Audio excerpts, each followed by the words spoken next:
Am I presenting my screen or just my face? I'm presenting my face. Okay. Hi, everyone. The broadcast has started. All right. Good morning or afternoon, depending on where you are in America today. Welcome to our hands-on hangout for the YOUmedia community site. Today we're going to be talking about the MaKey MaKey, and we have three panelists here. And so if everyone could just introduce themselves, and then I'll introduce myself at the end. Cody, would you like to start? Sure. My name is Cody Coltharp, and I am the game design mentor here at the Smithsonian Hirshhorn Art Lab Plus. Corey, would you like to go? Sure. Hi, I am Corey Wittig. I am the digital learning librarian at Carnegie Library of Pittsburgh. We run a program called The Labs here. Hello. And then we have Sari, who's one of the lead contributors with me. Hi, I'm Sari. I am a maker mentor at MakerJon, which is based out of the Free Library of Philadelphia. We were formerly doing after-school youth programming exclusively, but we've now transitioned to doing some multi-generational programming as well, working with adults, which has been exciting. And I'm AJ. I'm from the Lawrence Hall of Science in Berkeley, and I run the Tech Hive, which is our makerspace that we have at the museum. All right, let's get started. I have got a little presentation to go to keep us on pace in this hangout. And today we're talking about the MaKey MaKey. And if you don't know what the MaKey MaKey is, this is the MaKey MaKey. It is a great educational toy / tool. For those of you who've heard like Arduino or like electronics or circuits, I think the MaKey MaKey is based off the Arduino, and it's actually a much easier tool to get started with making and electronics and all this stuff. So I totally recommend, if you like haven't done any kind of anything with electronics or like programming or anything like that, I would start with the MaKey MaKey. So the computer, whatever you can do with the computer keyboard or mouse, you can basically do with the MaKey MaKey, because when you plug it into the computer thinks it's a keyboard and mouse. And so whether it's like a video game or like a custom program that you make on the computer, like the MaKey MaKey allows you to make your own button or key, which is why it's MaKey. You make your own key, and you can control things on your computer. And so today, Cody, Corey, and I are going to give examples of how we use the MaKey MaKey in our programming, and then we'll open it up to questions at the end. All right? So let's start with Cody. Cody, would you like to start with explaining what you do with the MaKey MaKey? Sure. So first of all, for those unfamiliar with the Art Lab, it's a teen-only drop-in studio, and so we are teens only. And part of our hesitation with using the MaKey MaKey is that it's got kind of a stigma as being maybe for elementary to middle school kids. So a large part of our time went into trying to figure out how to make it really cool. So another thing that we like to do in general is have a really low barrier to entry to learning this tech stuff, and the MaKey MaKey definitely has that ability to like plug and play and instantaneously have the ability to make really cool stuff or have instantaneous interactions with it. So that was part of the reason why we chose it. So I'm going to talk a little bit today about how we've used two kind of workshops with the MaKey MaKey. They're within our last and current semester of what we're doing here. And what we like to do is start really baseline and have, like I said, a low barrier to entry but a really high success rate. So with the first slide, we have, here we go. We were using, oops. Sorry. We were using emulation. I realized that a lot of the kids hadn't played the old school Nintendo systems that I grew up with, which were easy on the front in that there are like up, down, left, right, B, and A. And, oh, am I still here? Yep, Okay. you're still here. So easy on the outset in that it's really simple mechanics, that you have a simple controller, and like devastatingly hard in the actual mechanics of like you only actually have 3 lives. So that was really interesting to me to see how they were actually going to like these old school Nintendo games. And although a lot of them had heard them, most of them hadn't played most of the games that we had there. They'd played maybe Mario and maybe Mega Man. But other than that, all these games, they knew the characters, but they were totally unfamiliar with the actual games. So they were really, really excited to play. Um, I know Corey's going to talk a lot about it.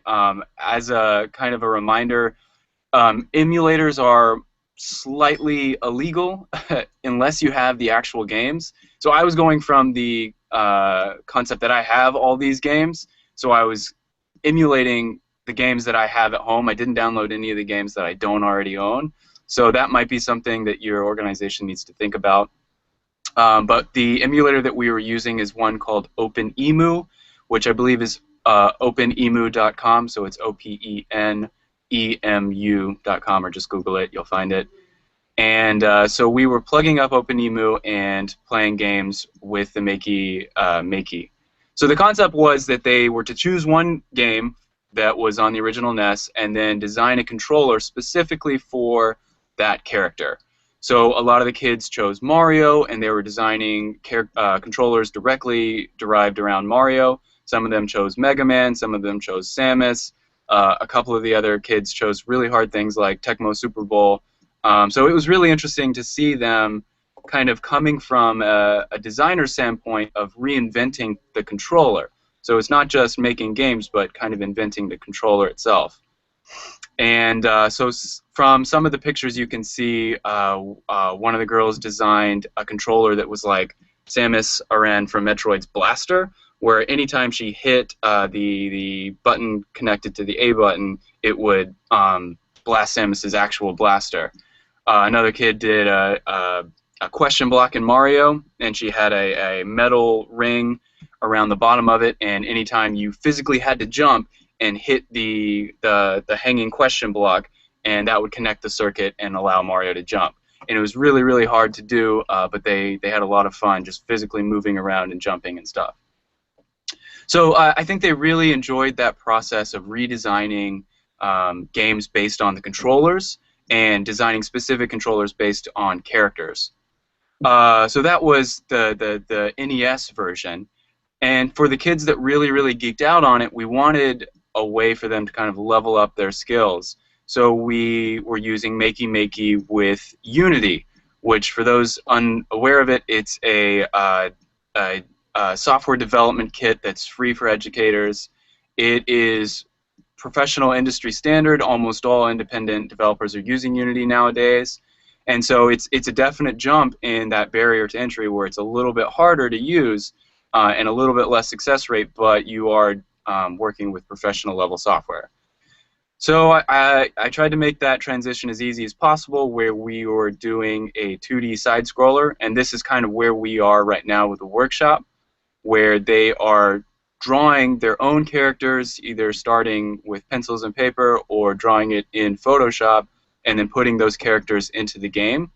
And then it works really, really well with this circumstance because it's just up, down, left, right, one button, and a mouse click.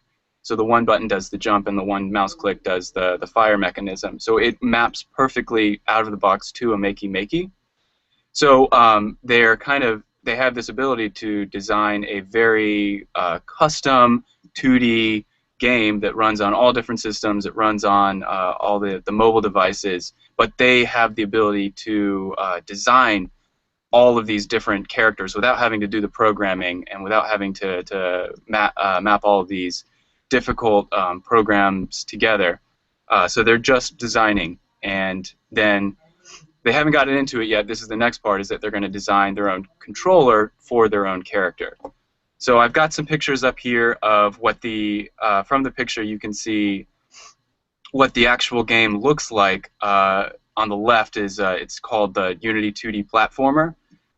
You have Mr. Bean as the normal character, and then essentially we took that atlas sheet and they redrew their own characters. So from the picture, you can see one of the kids made a Breaking Bad character. One of them decided to make like a self-portrait. Another was doing a character from a manga she's drawing as like a side kind of storyline.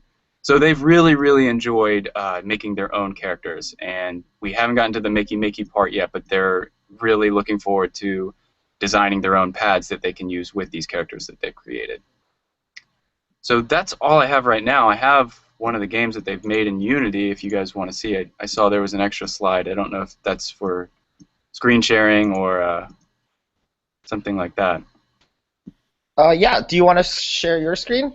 Totally can, if you'd like. Sure, let me...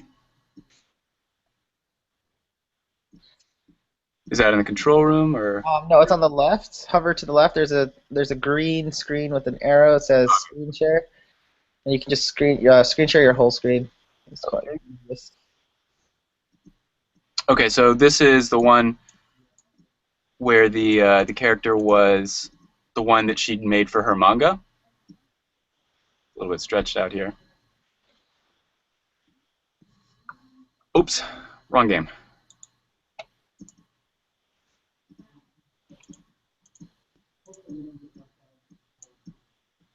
Oh no, I don't have it on this in this folder.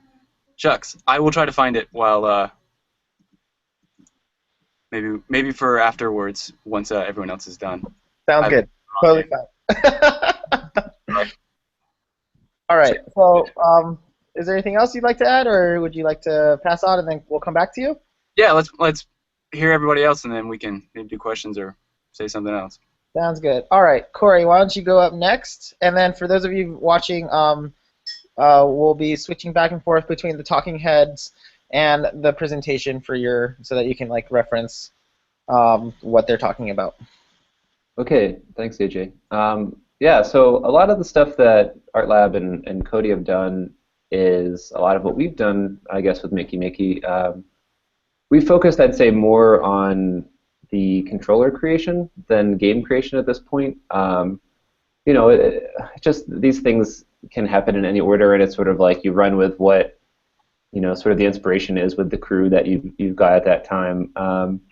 You know, for us, MaKey MaKey has been a big opportunity to get our staff more comfortable with sort of like circuit making and electronics, and you know, as AJ was saying, it's a really good entry point for that kind of activity. So pictured here is me with our Labs Tendo controller, which, yeah, I don't know, we could probably, you know, get in trouble for that, but it remarkably resembles the NES controller of yore. So actually inspired by the giant MaKey MaKey board at Lawrence Hall of Science, we created our own. It's less sophisticated, I think, but you know, is kind of similar functionally. It is really just an extension of the MaKey MaKey itself. So on the front there, it's big foil pads for the buttons, and it's underneath the foil is some coiled exposed wire, and those are like squares of cardboard. It's just glued down and taped down with copper tape, and then it's running up to the top of the board. There's a little loop, and we just kind of soldered the wire into a loop at the end there, and then we just clip alligator clips from the MaKey MaKey onto there. So all it really is an extension of the MaKey MaKey itself. The one thing we added, we use it a lot for outreach and sort of like, you know, opportunities to get teens interested and show them a little bit about what we're doing without doing like a deep dive.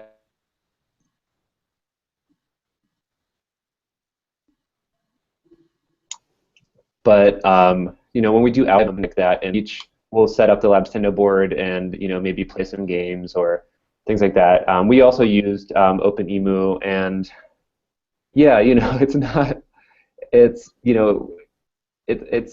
the best solution. We've only done that a couple times, and I actually had teens in both occasions say like emulators are illegal, and it's just like, man, we need to probably like talk about this on an institutional level and like see how we want to approach this being librarians, especially, you know, like whatever we may think of like the way copyright law is sort of interpreted, you know, there's probably a better way to go about this. So we're looking at, even just like playing games through Steam or different things like that, just so we can really sort of like feel all right about, the way we're engaging people with this. But we have had workshops where we've had, teens create their own controllers, kind of like the old Nintendo Power Pad kind of thing, or the gloves. We've had things like that just kind of come out of our open lab sessions. But this one was designed by staff to just kind of grab kids at outreach events. So last year we have an event that's called the Alternative Homecoming, and it's a collaboration between us and the mayor's office and our Natural History Museum and things like that. That slide's good, AJ. The second one, if that's cool. And we took the Labstendo there because the theme was based off of, I think it was based on Rainbow Rowell book, forgetting the name, can't remember, takes place in the 80s. So it was all like an 80s themed event, and we had Nintendo on a big screen, and teens coming up and being like, how does this work? This is so cool, like what's the deal with this? And at this point those games, as Cody was saying, are like, feel really hard. They're even harder when you're playing with something like this, but it was a good opportunity to just talk about like, this is how it works. And the only thing we changed from that picture of that board is we created a little place to nest the MaKey MaKey board on the top of it, so you could say like, oh, well, you see it's connected to this, and this is how that works. And we were getting a lot of questions about how that works. There's a cuff you can see sort of in the bottom there, right below the start button, that is conductive copper tape, and that's how you are grounded to play it. The only thing I've noticed with this is, like an actual Nintendo controller, teens want to press down the buttons hard and feel like there's sort of like a pressure sensor element to it. But it's just that you're making contact and that it's conductive, and that's how it works. So we've had to replace some buttons when they're really heavily being leaned on. But it's been a really good opportunity to say like, we do this kind of thing at the library. You can come in, you can work on making your own game, creating your own controller. We do, we like Art Lab. We are a teen-only space. So there is that kind of like, a lot of our familiarity with, we haven't done a lot of like hacking of the MaKey MaKey or making it, super complicated stuff. So at this point, it's been a good sort of entry level, interest factor. Come and see what else you can do in our program. But that's been great. You can see a picture there on the right. We have these programming kits that we create using, we put together kits that can be shipped from library to library, and used in what we call our labs on location visits, which is where one of our mentors goes out to a branch and co-facilitates a workshop with the teen specialist at that library. But there's also a training session as part of that. So we have two MaKey MaKey kits. They include these comic book instructions. So whether we're there to train someone or they need a refresher and they've requested that kit and it arrives in shipping, they then have this comic book guide on how to use the MaKey MaKey and how that works. And if we could go to the next slide, please. There's another page from that right there. It just gives you like a little overview of how it works, as well as some activity sheets we put together for the MaKey MaKey controller face-off, how to reprogram the MaKey MaKey. So, it's got the up, down, left, right, left click, and space bar. And then there's some other ports on the back for letters and things like that. But if you need any extended functionality, you kind of have to go in there and reprogram it, which isn't very complicated. It's using the Arduino software, but it's sort of like a next level thing. So we have guides for that. But really, like, this comes up a lot in around this work. I feel like there's a notion that we need to be comfortable with working alongside or learning alongside the teens that we work with in a lot of cases. If someone's been hired as a mentor but not specifically for their background in a specific area, we're still asking our library workers and people to get more comfortable with this kind of thing. But that's a lot easier to do if we can sort of give them guides like these or some opportunity for training or professional development to sort of get them to that level. So as much as we can, we've been creating these how-tos and these visual guides and opportunities for one-on-one learning and training opportunities.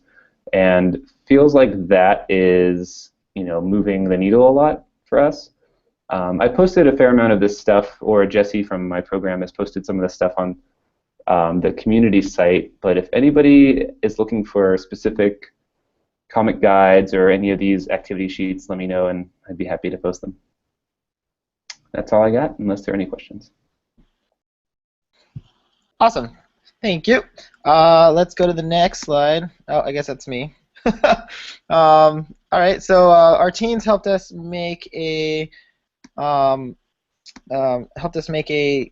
summer camp called we called it a computer playground design camp, where we taught them how to make their own kind of controllers, but then we also taught them how to program using the Scratch. And so let me just show you how it looked really quick. Can you guys hear it? I don't know. It all starts with this. It all starts with this.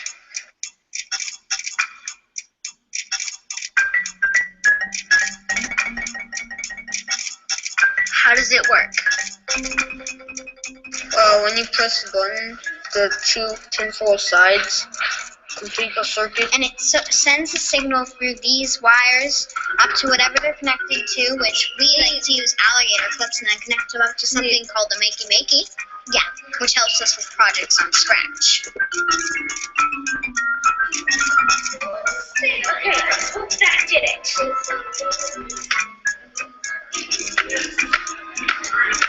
Yes, it works. Was the button difficult to make? No. No. Now, you just need permission to use an X-Acto knife, tinfoil, wires, and tape.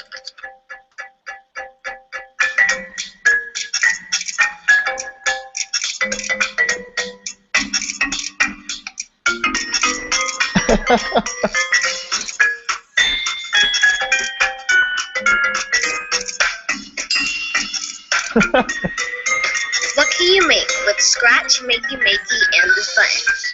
Like, we can build first of all games. You can play games like the pinata.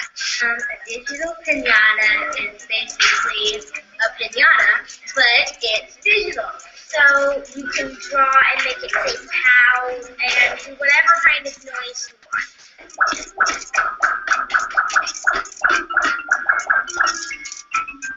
Well, the pinata sort of has one score, and with this one, you're trying to win against somebody else, whether instead of just trying to beat your own high score. So when I take a piece out, it's just like normal operation. If I hit this metal stuff on the inside, then I lose a life. What has been your favorite project so far? Like the project I'm working on right now. The story is this guy at SeaWorld is trying to feed his pet whale. Then there's a seagull trying to take the food. So you have to throw the ball into the whale mouth instead of like hitting the seagull, or else you get -1 point. So you're trying to throw different items of clothing in here before the timer runs out, which is like how long you have to shop. You have to hit this as many times as you can during your turn. So basically, you're going to mining stuff. Like here, there's also a food dispenser. When you take a food ball out, the ball counter goes down by 1. The good guy is the girl, obviously, and the bad guy is the ghoul.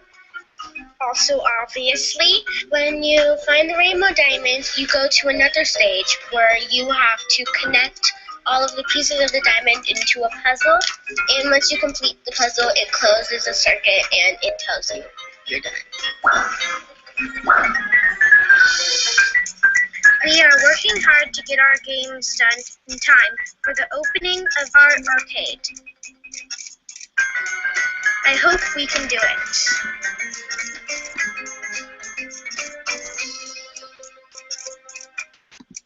All right, sorry about that. So this is a summer camp that we taught this summer, last summer, and we're teaching it again. We have the constraint of that our summer camps are at the Lawrence Hall Science are mostly for elementary and middle school kids. And so this one was a summer camp that we taught to middle school kids. But the nice thing was that all the projects were co-designed with our teen interns, and our teen interns pretty much helped us figure out what were good example projects to be made. And one of the things that we decided to do was to divert kids away from making like the NES controller. While we like it, we realized that two things. One, most kids these days don't really know what an NES controller is because of the Xbox and anyways. And the other thing was that we realized video games were a very boy-centric thing, so we tried to be a little bit more gender neutral with our projects. So that's why we kind of based everything off of this button. And so the next couple slides I have are to show you how to make a simple button, because I think that the button is a very foundational project that led us to all these other projects. And these are videos that our teen interns made, actually. So I'll play it a couple times because they're kind of fast. So we decreased the steps. We reduced the number of steps significantly. So these are all the materials it takes to make one of these buttons. It's just a rectangular piece of cardboard with a score in the middle, some aluminum foil, and wire, tape, and that's it. Now the first step is to fold some of the aluminum foil, attach or add some glue stick, and attach it to your button. Do the same thing for the other side. Because what the MaKey MaKey is looking for is for you to complete a circuit between one of the pads and the ground, and this button. That means you need two sides of a button to touch, and they need to be conductive. We're attaching wires now, and we found out that if you attach wires directly to the keyboard, or if you attach wires directly to the button, the wires slip away. So we figured out if you make these little flags and you fold the wire within the flag, it makes it much easier. The wires are much more secure. So notice there that she's not only folding the foil in half, but she's folding the foil in half again, and the wire is getting folded within that flag. It makes it much more secure. And then the last step is just to tape everything together. So there you go.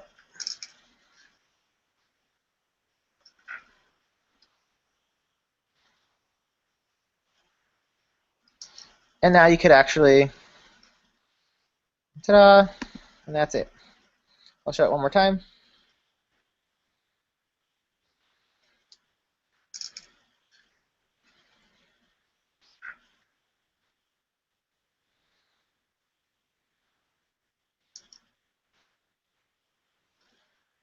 Ta-da. And that's about it for me. So I'd like to now move on to the last part of our hangout. Let's open it up to questions. I guess we have the first question is for Corey. Where can we see the reprogramming guide, any of the training, how-to PD guides from Corey? Yeah. I'll upload those this afternoon under the resources tab on the YOUmedia network page. Yeah, so I'll just put those up there. All right. Anyone else have any questions?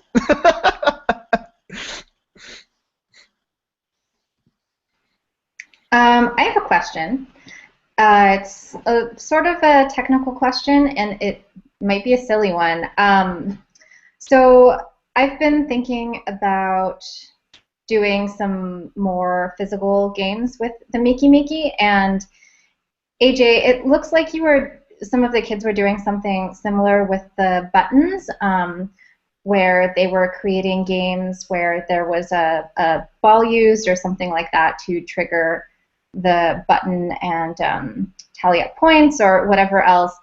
What are some alternate ways to, I guess, close the circuit? Because when I've used it before, there's the ground for the MaKey MaKey, and then whoever is using the controller has to be either physically holding the wire that's attached to the ground, or you know, if they have a ring on their finger or something like that, then that wire gets attached. So if you're playing a game with a ball or where something else is triggering a button like that, how's another way to close the circuit without the person physically touching it who's triggering the action? Oh yeah, so that's exactly the question that we had when we made our button, and the reason, like the first problem we ran into when we made when we were doing this was that we hold on, let me was that people, like, we didn't really want to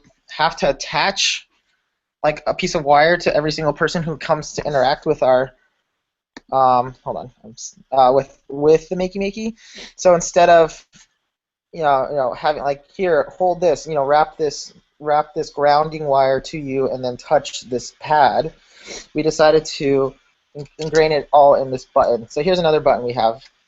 And so right here, this is what we attach to the MaKey MaKey, these wires. And so the MaKey MaKey just wants a signal from this side to this side.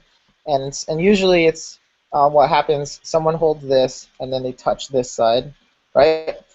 And then, but instead of doing that, we use like a button. Here, this is another button I have, where each sides of these wires is attached to one of these sides. And there you go. And when you press it, it's closing the circuit for you. And that way, you don't have to actually have to be connected electrically to any of the circuit. Here's another one I have. Actually, I have this up on my wall. So we put similar thing. We have two pieces of aluminum up right next to each other. So these are actually not touching each other by themselves. But if you notice here, we have wire sticking out. And what happens is when you touch it with your hand like this, they both, like, you're completing the circuit from here to here with your hand, and then that's how the MaKey MaKey registers that you're touching this pad. And so those are two ways that we use the MaKey MaKey, or we make buttons to interact with the MaKey MaKey.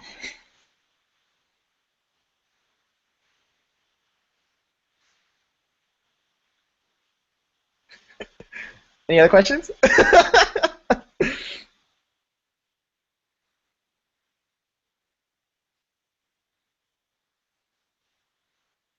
Okay, I guess that's it. So we'll wrap this up, and thank you everyone for participating. Again, let me say it one sec.